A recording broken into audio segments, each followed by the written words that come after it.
especie de cuestionario que vamos a llenar y usted me lo va enviando por el grupo que tenemos.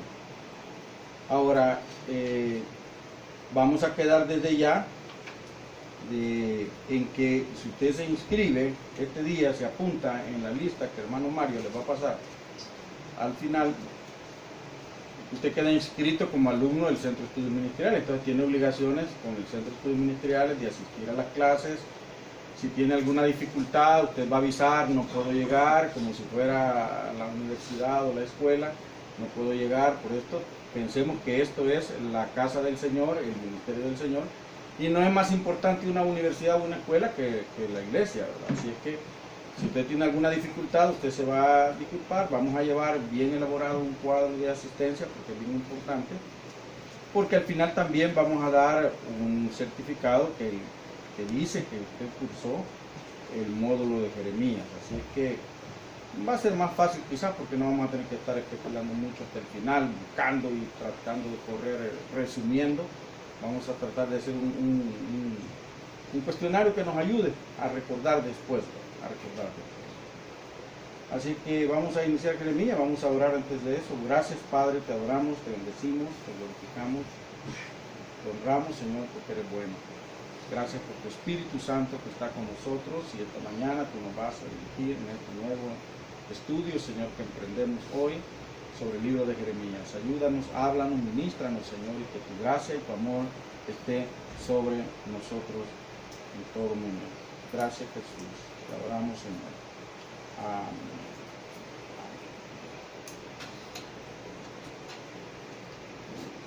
Jeremías. Como introducción, ¿se lee esto? Sí, ¿verdad? ¿Lo pueden leer? Sí. Como introducción podemos decir que Jeremías comenzó su ministerio muy joven. Es de los profetas más jóvenes de los que se habla en la Biblia. Se cree que tendría alrededor, cuando él inició el ministerio, unos 20 años. Eso fue. Imagínense, en aquel tiempo los jóvenes eran de 40 años. Jeremías prácticamente, pudiéramos decir, inició siendo como un adolescente, si lo quisiéramos traer al contexto actual. A diferencia de Isaías, a quien usted recuerda que Isaías le tocó, mandó un serafín, llegó con un carbón encendido y le cauterizó la lengua, ¿verdad? Le lo puso en la boca y le cauterizó, vamos a decir, la boca. Entonces a Jeremías, en el capítulo 1, ya lo vamos a ver en el versículo 9, pasa algo semejante, sin embargo, no tan extremo como eso, porque dice, Dios le toca la boca, pero para poner su palabra en ella, ¿verdad? No tanto. Algunos dicen que porque Isaías era ya un viejo, cuando inició su ministerio, tenía quizás algunas malas costumbres, algunas cosas, entonces Dios quiso purificarlo. Pero con Jeremías, dicen, esto es especulación, como era un niño prácticamente, entonces no tendría mucho de qué estar impuro. Así que Dios solamente le toca la boca y le dice, pongo mi palabra en tu boca. Se cree que ejerció su ministerio por más de 40 años. Más de 40 años estuvo Jeremías profetizando. Y el inicio de su ministerio fue en el 13º año de Josías, el rey Josías, que por cierto es uno de los reyes que hizo una gran reforma en Israel, y lo continuó a lo largo de algunos reyes que sucedieron a Josías. Ya vamos a ver a detalle la cuestión. Fue un profeta, Jeremías, fue un profeta llamado a reprender. No fue un profeta llamado como a abrazar, como en un momento se volvió Isaías. Fue un profeta llamado a reprender, a declarar en nombre de Dios los pecados del pueblo. Y no solo del pueblo, de los pueblos alrededor de Israel, alrededor de Judá. Fue enviado para hacer eso. Algunos lo conocen como el profeta llorón, y este mote de profeta llorón le quedó porque le escribió el libro de Lamentaciones. Entonces por eso le dicen el profeta llorón, porque Lamentaciones como que está llorando. En realidad era un hombre muy sensible, pero escribió las Lamentaciones, y a lo largo de su ministerio tuvo muchos problemas también. Se cree que sufrió mucho, se cree que padeció mucho a causa del ministerio y de la forma de su ministerio, que era de declarar el pecado en la persona. Fue un profeta sufriente, dice, perseguido por su pueblo más que ningún otro profeta. Imagínense qué cosa tremenda, ¿va? Hablando de parte de Dios y su mismo pueblo lo perseguía, no lo quería oír. Vivió y predicó justamente antes de la destrucción del país de Judá a manos de los caldeos, cuando la condición de los judíos era muy semejante a la que les caracterizó antes de la destrucción a manos de los romanos. Se cree que en esta época de Jeremías había mucho parecido con la forma de vivir de los religiosos cuando estaba la época de Jesús. La gente, pues, llegaron los romanos y la gente se volvió rebelde, se olvidó de Dios. Recuerde que en la época de Jesús no esperaban ellos, de repente ya Juan el Bautista comienza a hablar, la gente, algunos se sensibilizan, pero la mayoría no quisieron hacer caso de las palabras. Y la iglesia siguió trabajando hasta que Roma llega prácticamente y los subyuga totalmente a ellos. Se cree que Jeremías fue muerto a pedradas cuando profetizaba a los egipcios y otras naciones. Después de predicar en Judá, en Israel, Jeremías huye hacia Egipto, a la causa de la persecución, y comienza a profetizar en Egipto. Fíjense, por eso el ministerio de Jeremías es diferente al ministerio de Dios. Comienza a profetizar a los egipcios y a las naciones vecinas. Entonces dice que allí en Egipto, en esa región, él fue muerto a pedrada, a manos de los romanos. No, muerto a pedrada, a los egipcios. Cuando entra Alejandro Magno, muere en Egipto. Cuando entra Alejandro Magno dominando esa región, se cree que Alejandro Magno toma los huesos de Jeremías y los lleva hacia Alejandría y los sepulta. O sea que era un profeta conocido, ¿verdad? Era muy conocido.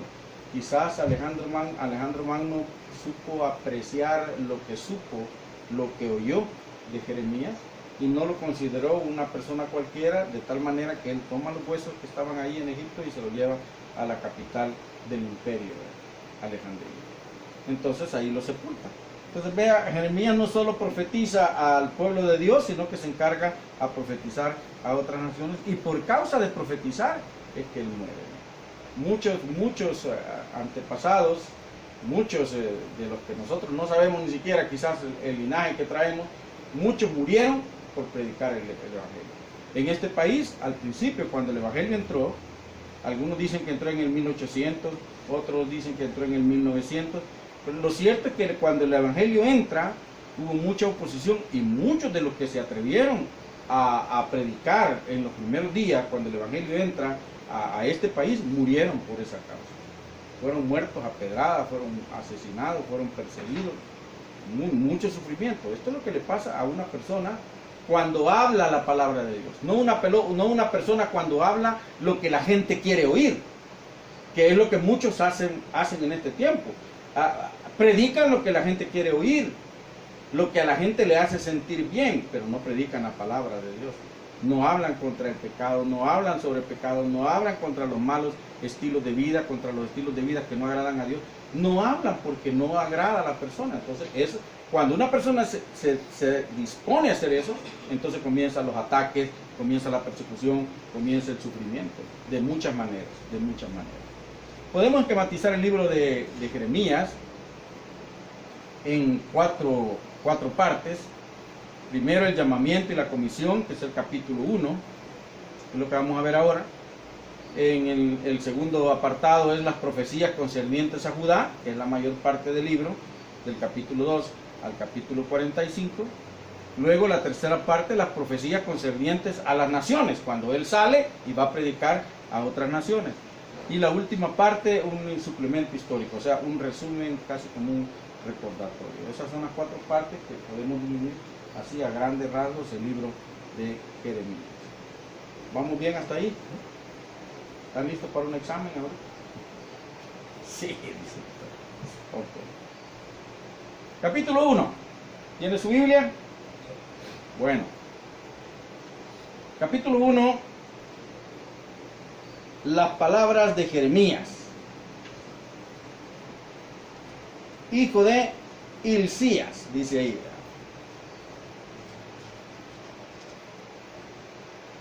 Del versículo 1 al versículo 3 es prácticamente la introducción, la presentación del profeta sobre el cual va a tratar el libro. Sobre el cual va a tratar el libro. Y tenemos ahí palabra de Jehová que le vino en los días de Josías, lo que dijimos hace un ratito, hijo de Amón, rey de Judá, en el año 13º de su reinado.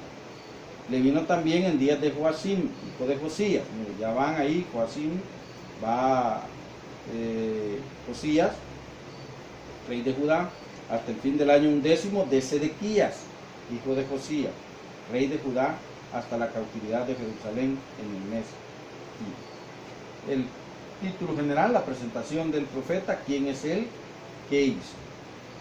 El capítulo 1, podemos dividirlo en una segunda parte también, el llamamiento de Jeremías al oficio profético, la respuesta de Dios a su modesta objeción y la amplia comisión que se le encarga. Aquí, cuando Dios lo comisiona, él, al igual que Isaías, recuerda que Isaías dijo, no, yo no puedo, yo no soy impuro, le quemó la lengua, ¿verdad? Para que no tuviera excusa. Escuchamos a otro de los grandes profetas, por cierto, el que se dice el más grande profeta conocido en las Escrituras, que fue Moisés, que dijo lo mismo, ¿verdad? No, yo soy tartamudo, pero algunos dicen que a diferencia de aquellos, este fue más honesto en su como reparo a recibir el mandato de Dios, porque fue más sencillo, ¿verdad? Pero él se siente incapaz, se siente no preparado para la comisión que Dios le está dando, del 4 al 10, ya vamos a ir más puntual. Tercera parte del capítulo 1, las visiones de la vara de almendro y de la olla hirviendo, que son dos visiones que Dios le da para comisionarlo, que significaba la inminente ruina de Judá y Jerusalén a mano de los caldeos. Ahí está eso, ya lo vamos a ver a detalle. Y en cuarto lugar, el ánimo que se le da al profeta para que prosiga. Impávido es una palabra. ¿Sabe lo que es impávido? ¿No? ¿Alguien sabe lo que es impávido? O sea, sin temores, sin prejuicio, sin ninguna molestia, sin nada que lo detenga. Dice, se quedó impávido, se quedó así. De modo, es una persona que no tiene ningún reparo. Él no va a tener ningún reparo en lo que haga. Él, pase lo que pase, va a seguir adelante. O sea, no le va a afectar nada de lo que suceda. Eso es lo que Dios quiere para Jeremías. Bien, del versículo 1 al 3. Vamos ahora ya más puntual. Hijo de Hilcías, algunos lo escriben Hilquías. Recuerde que la nuestra es una traducción al español. Algunos lo escriben Hilquías, un poco más acercado al original. Y en la Biblia nuestra la traducción dice Hilcías. Este era uno de los sacerdotes de Anatot, una ciudad, tierra de Benjamín. Su nombre significa Jehová exalta o Jehová confirma. Cualquiera de las dos formas se puede traducir Jeremías. Jehová exalta o Jehová confirma. Su padre se dice que era un sacerdote, según el versículo 1, pero no era el sumo sacerdote del templo. Era sacerdote, pero no el sumo sacerdote, o sea, no el sacerdote más importante, vamos a decirlo. Así que en 2 de Reyes 22:4 se habla de un sumo sacerdote llamado Hilquías, igual que él, pero no es ese sacerdote del que se está hablando aquí. Este Hilquías es otro que en el 2 de Reyes era sumo sacerdote, pero en este tiempo este Hilquías no era sumo sacerdote, era un sacerdote de la ciudad de Anatot. Jeremías, entonces, vamos a decir que perteneció a la clase sacerdotal, no era una persona sacada del pueblo, venía de raíces de la clase sacerdotal y pues creció, nació, vivió en la ciudad moderna. Hoy se conoce esta ciudad de Anatot, el lugar donde estaba antes la ciudad de Anatot, como la ciudad moderna de Anata, se llama hoy esa región, Anata. O sea que no podemos decir que la Biblia no es historia, es historia. La ciudad todavía existe, solo que la región todavía existe, solo que se llama hoy Anata. En aquel tiempo era conocida como Anatot y está ubicada a 3 millas al noreste de Jerusalén. Y era básicamente una ciudad donde vivían sacerdotes, una ciudad sacerdotal. Los sacerdotes se habían reunido ahí para vivir allí y servir en el templo. Entonces era una ciudad sacerdotal. Voy muy rápido. Siempre le voy a poner esto en el archivo. Además, estamos grabando hoy, entonces también le vamos a poner el video. Comenzó a profetizar en el año 13º del reinado de Josías. Dice aquí, en los días de Josías, hijo de Amón, en el año 13º de su reinado. Josías, en su año 12º, Jeremías comenzó en el 13º. Josías, en el año 12º, emprende una gran reforma en Judá, en Jerusalén, y se dedica a purificar la ciudad, se dedica a purificar la nación, quitando los lugares altos, imágenes de Asera, esculturas o aceras, imágenes de Asera, esculturas e imágenes fundidas, según dice en 2 de Crónicas 34:3. Usted tiene su Biblia, buscamos 2 de Crónicas 34:3.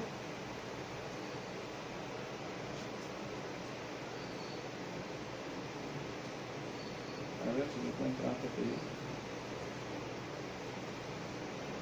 Dice, a los 8 años, reformas de Josías, a los 8 años de su reinado, siendo aún muchacho, comenzó a buscar al Dios de David su padre, y a los 12 años comenzó a limpiar a Judá y a Jerusalén de los lugares altos, imágenes de Asera, esculturas e imágenes fundidas. ¿Está? Josías fue el rey que se dedicó a limpiar de toda la idolatría a Judá, a la nación.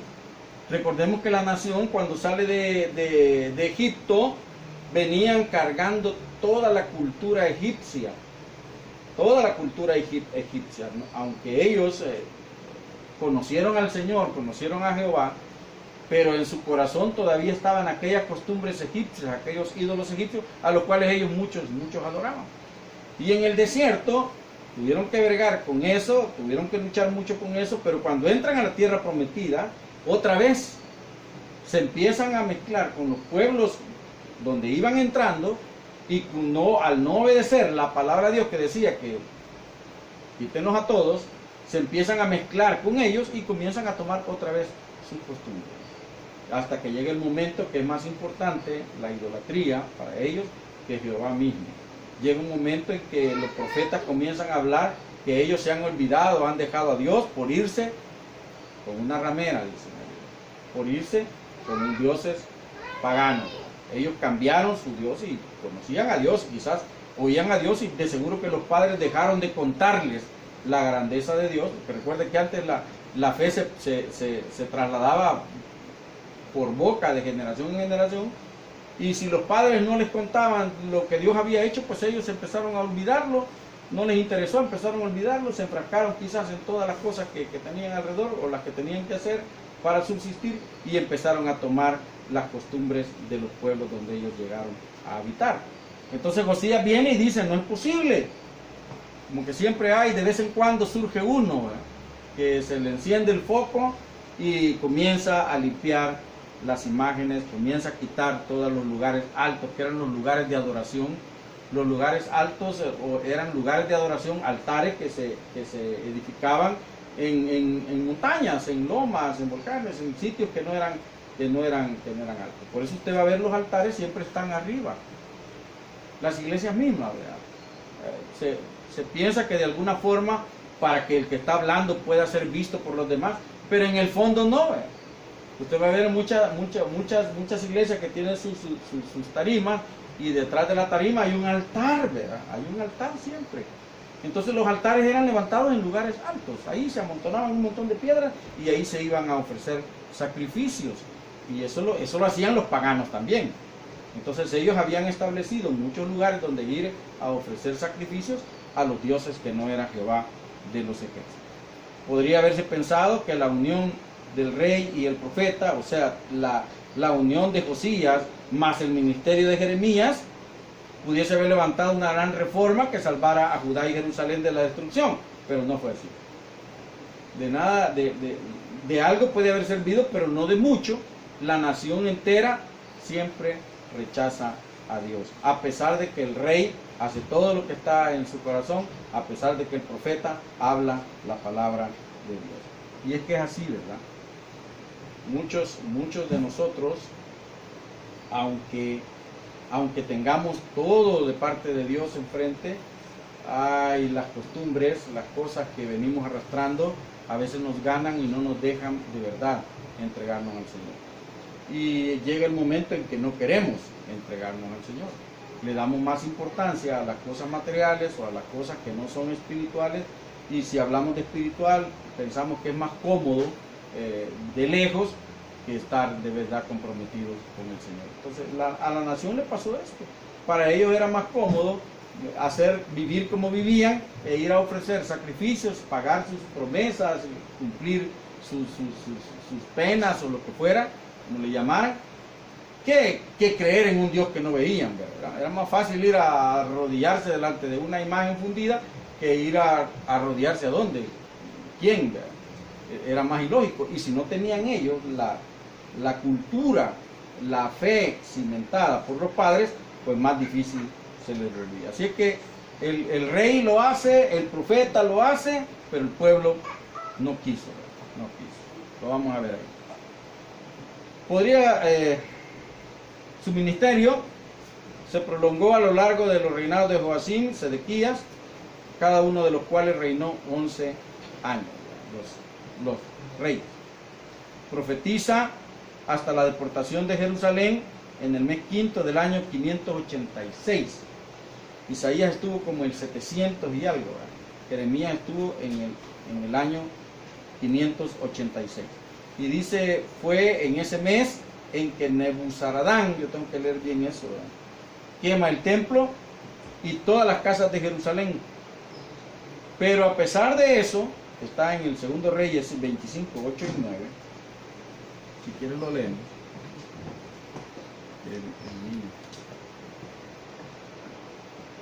¿Qué dice segundo Reyes 25?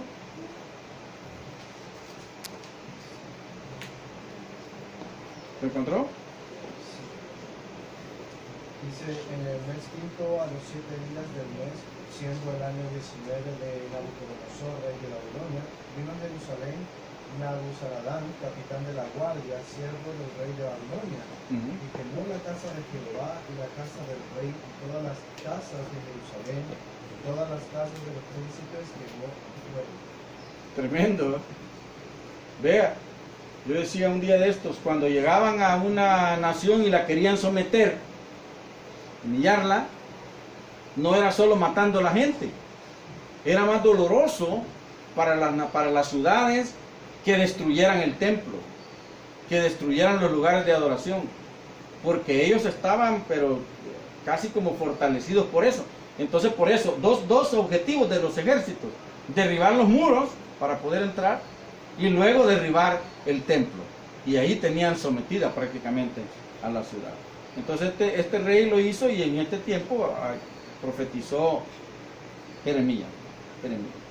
Por unos 40 años lo hizo, por unos 40 años estuvo profetizando Jeremías, y Dios, dice ahí el comentarista, soportó las malas maneras de su pueblo, o sea, soportó la rebeldía, la irreverencia de su pueblo antes de enviarlos al exilio, o antes de permitir que fueran exiliados. Recuerde que Israel no siempre vivió, los judíos no siempre vivieron en su región original de Judá, fueron tomados presos, fueron llevados. Se habla de varios de ellos, el grupo donde iba Daniel, donde fueron tomados del pueblo, los sacaron y se los llevaron exiliados a otra ciudad del gran imperio de Babilonia. El pueblo de Israel, a pesar de que hemos venido viendo cómo había sufrido, cómo había padecido, cómo Dios había sido claro, no pienso que Dios en el discurso de los profetas no haya sido tan claro con Israel de la causa del por qué ellos estaban padeciendo. Sin embargo, ellos seguían viviendo la misma historia. Del 4 al 10, en el versículo 5, viene y dice que Jeremías no fue tomado por ser el mejor alumno de la escuela de profetas. Habían escuelas de profetas, aunque los verdaderos profetas, dicen los comentaristas, no estudian. Los verdaderos profetas son llamados de parte de Dios, no se preparan en una escuela, son preparados por el Espíritu Santo. O sea, por eso es que no puede ser cuando alguien dice, no, no habla de parte de Dios porque no estudió, cuando el Espíritu Santo es el mejor maestro y es la mejor guía para una persona. Yo puedo estudiar 40 seminarios y no tener a Cristo en mi corazón. Pero cuando Dios me llama y entra a mi vida y yo me dejo manejar por Dios, Él puede hacer una obra grande conmigo, aunque no haya tenido una excelente preparación. Claro, la preparación es importante para que nosotros, yo siempre digo, no puedo decir que amo a Dios si no conozco a Dios. Y una de las formas de conocer a Dios es estudiando su palabra. Entonces es importante para conocer a Dios y amar a Dios, conocer su palabra. Pero más importante es permitir que el Espíritu Santo nos guíe y nos haga su instrumento para comunicarnos con su pueblo. Dice que, mire Jeremías, antes que te formases en el vientre te conocí, le dice Dios. Y antes que naciese te santifiqué. Y te di por profeta a Israel, a Judá, no, a las naciones, dice ahí. O sea, te di por profeta a todas las naciones, no solo a Israel, no solo a mi pueblo. ¿Desde cuándo, dice? ¿Desde que él cumplió 20 años? No, desde antes que fuera formado en el vientre de su mamá. Ya Dios tenía el ministerio para Jeremías. Qué impresionante es que Dios ya tiene preparado para nosotros lo que Él quiere darnos desde antes que seamos formados en el vientre de nuestra madre. En realidad así es. Dios ya nos ve antes de que fuéramos formados. Cuando mamá y papá todavía no son novios, Él ya nos está viendo. Él ya está diseñando cuál es el plan para nuestra vida. Por supuesto que no nos obliga a tener el plan para nuestra vida, pero Él ya está diseñando el mejor plan para nuestra vida. Y Dios lo comisiona desde muy temprano, desde antes incluso de nacer. Y Dios le dice que lo había destinado para ser profeta a las naciones, portador de Dios a los pueblos diferentes, si pudiéramos decir, a su pueblo, a su nación, a Judá. Le dijo que le había decidido desde antes que se formase en el vientre, antes de que naciese, yo te declaré, dice, yo te puse, te di, o sea, te preparé, te entregué, te mandé a ser profeta a las naciones. Te conocí, puse mis ojos en ti, te escogí, te conocí, te santifiqué, le dice ahí, fíjese. Por eso que algunos dicen que es diferente que en el caso de Isaías, porque Dios dice, yo te santifiqué desde antes. A Isaías no le dice eso. Isaías es el que dice, heme aquí, envíame a mí. Aquí Dios está, desde antes que él fuera formado en el vientre de su mamá, está decidiendo qué va a hacer. Y desde ahí dice, yo te escogí. En ese momento, antes de que estuvieras engendrado, yo te separé, te puse aparte, te santifiqué. Destiné para ti algo especial. Te di, te destiné a ser profeta a las naciones. O sea, te entregué, te di la comisión, te comisioné. En el versículo 6 encontramos ahí el reparo que pone Jeremías, y dice Jeremías, cuando piensa en el gran privilegio, oh Señor Jehová, he aquí no sé hablar porque soy niño. Lo que le decía, era a los hombres adultos se les consideraba adultos de 60 años, por ahí, ya era una persona respetable que se podía escuchar. Pero una persona de 20 años prácticamente era un niño. Por eso cuando hablan de David dicen el niño David, pero David no tenía 15 años, no tenía 12 años, 13 años. Era un muchacho ya grandecito para que pudiera pelear con un león, con un lobo, con una bestia del campo y los matara. No era una persona, no era un niño, un niñito. Y Jeremías estaba en esa etapa, 20 años, a la persona le podía parecer un niño que no sabía lo que decía, que no era muy serio de tomar muy en serio, no era de tomar muy en serio las cosas que él decía. Por eso él dice, yo soy un niño. El privilegio que tú me estás diciendo es un privilegio para hombres mayores que yo. ¿Y qué le dice el Señor? No temas, no digas soy un niño, le dice Dios en el versículo 7, porque a todo lo que te envíe irás tú y dirás todo lo que te mande. No temas delante de ellos, porque contigo estoy para librarte, dice Jehová. Y extendió Jehová su mano y tocó mi boca, y me dijo Jehová, he aquí, he puesto mis palabras en tu boca. Jeremías se siente inmaduro, pero Dios le dice, tu edad no es un obstáculo, no es un obstáculo, porque tú vas a transmitir lo que yo te diga que vas a transmitir. Y ese es el meollo del asunto cuando usted y yo nos queremos volver profetas de Dios, y estoy hablando profetas de Dios, mensajeros de Dios, trasladadores del mensaje de Dios para la gente. En el hecho de que no hablemos lo que nosotros querramos hablar, lo que me parece hablar. Le dice a Jeremías, tú dirás lo que yo te diga. Yo he puesto mis palabras en tu boca. No temas a ellos. A donde yo te envíe, ahí irás. ¿Y qué les vas a decir? No se preocupen, les dijo Jesús. ¿Recuerda eso? No se preocupen. ¿Para qué llevan alforja? Pues no se preocupen. ¿Qué van a decir? Ustedes vayan. ¿Por qué? Porque cuando nosotros nos sentimos menos preparados, es cuando Dios verdaderamente nos puede utilizar.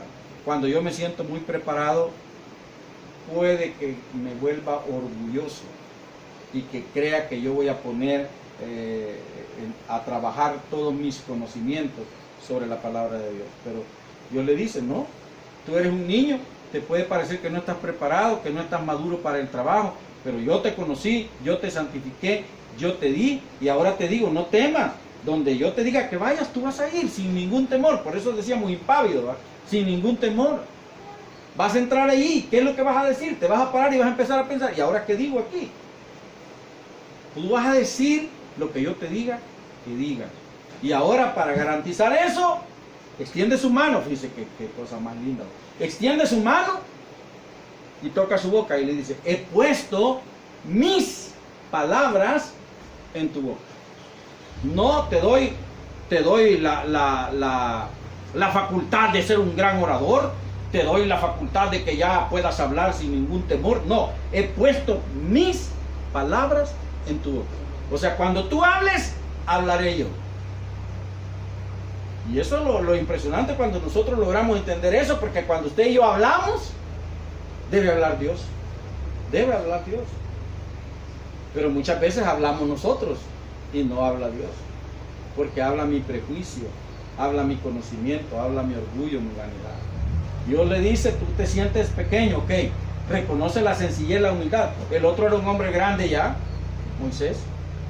Señor, y estaba buscando un pretexto para no regresar a Egipto. Este le dice claramente a Dios, mira, yo soy un niño. ¿Yo qué voy a hacer? Cuando me tope con gente mayor, con gente adulta, con ancianos, conocedores de la ley, ¿qué digo? No te preocupes. Yo pongo mis palabras en tu boca, le dice Dios a él. Ay, si quisiéramos nosotros y le dijéramos al Señor eso, Señor, pon tus palabras en mi boca, este mundo sería un mundo diferente. Es cierto que el oficio profético está lleno de riesgos, pero Jeremías no debe tener miedo de él. Dios es quien lo va a capacitar. Dios lo capacita para que hable con quien esté íntimamente relacionado con Dios. Fíjense que muchas veces el mensaje de la palabra de Dios es claro, pero depende si la persona anhela tener una relación con Dios, este mensaje cumple su propósito. Si esa persona no quiere, por más que usted le hable, no va a escuchar. No va a escuchar. Ahora, como la obra no es nuestra, sino es de Dios, nosotros tenemos que seguir hablando. Pero Dios es el que extiende su mano, toca la boca de Jeremías, le da la autoridad y le pone sobre su boca las palabras de Dios. Con el poder y la autoridad que Jehová le otorga, entonces Jeremías, a pesar de no ser un príncipe, de no ser hijo del sumo sacerdote, sino un joven profeta, este hombre va a intervenir activamente. Dicen, en la caída, o sea, no es que él va a propiciar la caída. Mientras el pueblo está cayendo espiritualmente, está cayendo materialmente, vamos a decir, en el alzamiento de las naciones y de reinos alrededor de Israel, el hombre va a tener un ministerio profético en medio de todo eso. En medio de estas naciones tan convulsionadas, pudiera parecer que la palabra de Dios se vuelve nada más una voz al viento, ¿verdad? Una voz que va en el viento y flota por ahí, pero no hace nada. Pero cada día hay más personas que hacen su decisión para seguir a Dios. En medio de un mundo tan convulsionado, tan lleno de basura, tan lleno de pecado, la palabra de Dios está abriendo de uno en uno. Por eso es que no se puede medir el éxito de un ministerio por la cantidad de personas que tiene. Se debe medir el éxito de un ministerio por la calidad de personas que tiene. Pueden ser 1000, pueden ser 1.000.000, todas tomadas de la mano de Dios. Pueden ser 4, todas tomadas de la mano de Dios. Es un ministerio exitoso. Pero pueden ser 1000 y uno nada más está tomado de la mano de Dios, o los 1000 están fuera de los caminos del Señor, pero se reúnen muy fielmente, pero no hay éxito, la persona no cambia, la palabra no ha provocado nada en esa persona porque no quiere. Entonces el profeta, en medio de un mundo que rechaza, está dando la palabra de Dios. La palabra de Dios debe ser dada aunque el mundo la rechace, aunque la gente no quiera. Nosotros tenemos que seguir predicando el Evangelio de Jesucristo. Versículo 11 dice ahí: la palabra de Jehová vino a mí diciendo, ¿qué ves tú, Jeremías? Están las visiones. Le da las visiones y dice una de ellas: una vara de almendro. Una vara de almendro. La vara de almendro dicen que se puede asociar con que el almendro era de los árboles que floreaban y daban fruto antes que todos los otros árboles, cuando era la época de dar fruto. El almendro dicen que era de los árboles que da más luego el fruto. Entonces dice, ¿qué ves? Una vara de almendro. Bien has visto, le dice, porque yo apresuro mi palabra para ponerla por obra. O sea, yo no me detengo, quiere decir Dios. ¿Tú has visto una vara de almendro? Sí.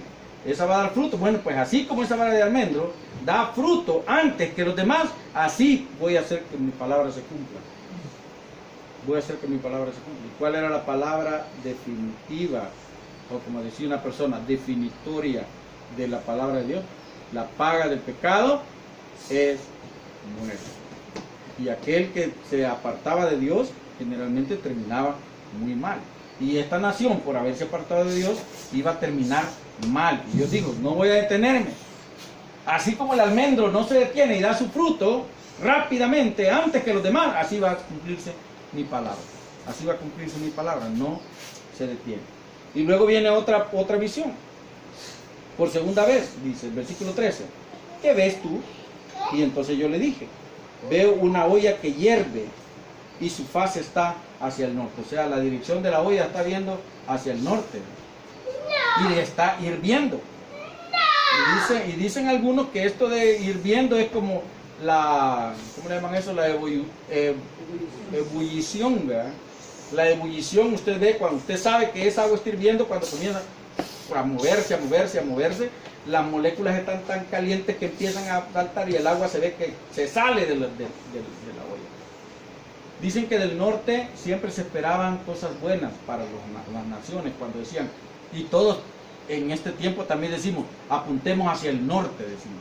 Y dice que nadie dice, busquemos nuestro sur, o busquemos nuestro oriente o nuestro poniente. Todos dicen, busquemos nuestro norte, como diciendo, busquemos nuestro rumbo bueno, enderecemos nuestro rumbo, busquemos, apuntemos hacia el norte. Todos esperan cosas buenas. Pero ¿qué significaba la olla hirviendo? Dicen, son las naciones que iban a venir a subyugar a Judá, a Israel. Y iban a venir del norte, de donde ellos podían esperar los vientos frescos, donde ellos podían esperar que los ríos vinieran y bañaran sus tierras. De ahí van a venir estas naciones para destruirlos. Entonces Dios le dice ahí, veo una olla que hierve y su faz está hacia el norte, le dice el profeta. Mas dijo el Señor, del norte se soltará el mal sobre todos los moradores de esta tierra. O sea, no les va a venir cosas buenas del norte, les van a venir cosas malas. ¿Qué ves tú? Yo veo una olla, le dice. Entonces dice, la olla es el ejército babilónico que se esfuerza en sus preparativos para soltar desde el norte, lo que dice Dios, el mal sobre todos los moradores de Judá y Jerusalén. Entonces el ejército babilónico venía. Y recuerde que Jeremías estuvo profetizado antes de que el ejército babilónico llegara a subyugar a una nación. Esta dice, la causa de su maldad es lo que hace que esto suceda. Y a causa de toda su maldad, dice el versículo 16, proferiré mis juicios contra los que me dejaron e incensaron a dioses extraños y la obra de sus manos adoraron. O sea que lo confirma cada rato Dios. Lo que hacen algunos sencillamente es esconder los ídolos, tratarlos de guardar, tratarlos de no que nadie se los vea, pero están ahí, pero Dios sí los ve. Y a causa de eso es que muchas veces nosotros nos estamos metidos en serios problemas que no sabemos cómo salir de ellos. A causa de la maldad es que el mundo sufre. Y le quieren echar la culpa a Dios. Si Dios existiera, no habrían niños moribundos de hambre en África. Dice. Si Dios existiera, en la India la gente no estuviera muriendo de hambre. Si Dios existiera, las guerras en el Oriente no matarían tanta gente. Si Dios existiera, no vinieran locos que estrellan carros llenos de bombas en los edificios y mueren un montón de gente que no tiene nada que ver. Pero Dios existe. Lo que no hay es una relación con Dios de parte del hombre. Lo que hay es una idolatría. En la India, por supuesto, hay mucha gente que se muere de hambre, pero es un país que tiene mucha riqueza. Es un país que se da el gusto de lanzar satélites al espacio. Es un país que tiene mucha tecnología, mucha ciencia. Sin embargo, hay mucha idolatría. Es un país que creen que si se comen una vaca se están comiendo un familiar. Es un país donde no pueden comer todo lo que está dispuesto para ellos porque a saber si yo mato esta cucaracha estaré matando a algún familiar mío. Mucha idolatría, mucha idolatría. Las guerras en el mundo no son guerras santas, son guerras a causa del odio, de la ambición de poder, que tiene el hombre y que siempre ha tenido. Así que a causa de su maldad, dice, de toda su maldad, a causa de aquellos que incensaron a dioses extraños, o sea, que ofrecieron incienso a dioses extraños, aquellos que levantaron sus manos ante dioses fundidos, a causa de ello yo voy a quitarme y permitir que del norte descienda el ejército babilónico como una olla hirviendo, porque ese ejército venía como peinando toda la región, ¿verdad? Como una olla hirviendo, a destruir. Y eso es lo que sucedió. Eso es lo que sucedió. Cuando Jeremías escucha todo esto, no creo que le haya sabido tan rico. No creo que le haya sonado tan agradable. Me pone a profetizar en una condición tan difícil. Sin embargo, Dios le dice, tú pues, Jeremías, prepárate, ciñe tus lomos. Eso quiere decir, prepárate. Ciñe tus lomos es cuando la gente iba a ir a la guerra y se ponía toda la armadura, estaba ciñéndose, estaba vistiéndose, estaba preparando. Ciñe tus lomos, le dice Jeremías, levántate, o sea, no te quedes lamentándote, no te quedes ahí tirado en el piso, nada más sintiendo dolor por lo que viene. Levántate. Y sigue diciendo, y háblales todo cuanto te mande. No temas delante de ellos, para que no te haga yo quebrantar delante de ellos. Mire qué cosa más impresionante. Háblale todo lo que yo te mande. No hables lo que tú quieras hablar. No hables lo que tú creas que les va a gustar a ellos. No hables lo que tú creas que ellos van a oír o quieren escuchar. Háblale todo lo que yo te mande, sin ningún temor. Porque si no lo haces, tú vas a terminar como ellos, quiere decir. Por eso que no podemos, los predicadores o los profetas, si pudiéramos decir, no podemos nosotros callar lo que la palabra de Dios dice. Quizá habrán personas que se molesten, que se incomoden con lo que la palabra de Dios dice, que los haga sentir inseguros con lo que la palabra de Dios dice. Pero hemos sido llamados a hablar lo que Dios dice que hablemos. Hablar lo que Dios dice que hablemos cuando lo hablemos. ¿Se va a incomodar alguna persona? Posiblemente se van a incomodar. ¿Se van a entristecer otras? Posiblemente se van a entristecer. Pero si nosotros hemos sido llamados a ministrar la palabra de Dios, tenemos que hablar la palabra de Dios sin prejuicios, sin poner mi palabra, sin poner mi cuota, porque cuando pongo mi cuota es cuando lastimo a algunas personas. Cuando yo declaro la palabra de Dios es limpia, es pura, es amor, Dios es amor. Pero cuando pongo mi cuota, entonces yo lo que estoy haciendo muchas veces es lastimando a las personas. Pero le dice Dios a Jeremías: no tengas miedo, Jeremías, ciñe tus lomos, levántate, háblales todo cuanto te mande, no temas delante de ellos, para que no te haga yo quebrantar delante de ellos, porque he aquí que yo te he puesto en este día como ciudad fortificada, o sea, algo fuerte, algo que no puede ser destruido fácilmente, como columna de hierro, algo que no puede ser doblado fácilmente, y como muro de bronce, algo que no puede ser destruido tan fácilmente contra toda esta tierra, contra los reyes de Judá que se iban a oponer al mensaje de él, contra sus príncipes, contra sus sacerdotes que quizás te van a atacar, y contra el pueblo que va a escuchar y que no va a estar de acuerdo con el mensaje que tú digas. Y van a pelear contra ti, Jeremías, pero no te vencerán. Van a criticarte, van a señalarte, van a perseguirte, van a lastimarte quizás, pero no te vencerán, porque yo estoy contigo, dice el Señor, para librarte.